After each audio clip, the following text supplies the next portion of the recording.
Ayaw kontraha ug ayaw awaya ang mga anak sa Dios, ang mga tinuod ug matinud-anon nga nag-alagad ngadto sa Ginoo. Tungod kay mubarog gayud ang Dios nga iyang manlalaban. Ang Dios mulaban gayud sa mga tawo nga matarong, putli ug kanunay nga nagpahimuot sa Ginoo. Ang Dios gayud igsuon ang manalipod niya ng tawhana ug dili niya pasagdan nga kanang tawhana tamayon hangtod sa kahangturan. Ang Ginoo ang mubarog nga manlalaban. Hinumduman nato sa kanunay igsuon na kung kita magpadayon sa pagpakasala, magpadayon sa atong mga daotang binuhatan ug daotang mga hunahuna ug sinultian, laglagon gid kita sa Ginoo ug iya gid kitang isalikway.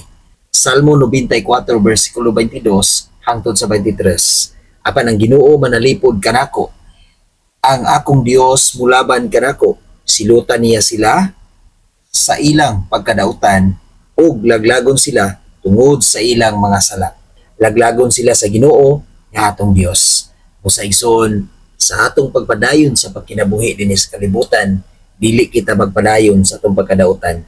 Tungod kay ang taong magpadayon sa pagkadautan, laglagon og isalikway sa Ginoo.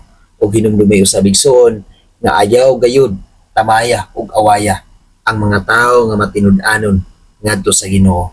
Ang tawo nga sa kanunay nga nagsunod ug nagpahimuot sa kabubuton sa Dios, tungod kay ang Dios igsoon mao gayud ang mubarog nga iyang manlalaban. Ug kanang tawhana igsoon makalahutay gayud hangtod sa kahangturan, tungod kay naay Ginoo nga sa kanunay nga nanalipod ug mulaban kaniya. God bless sa tanan.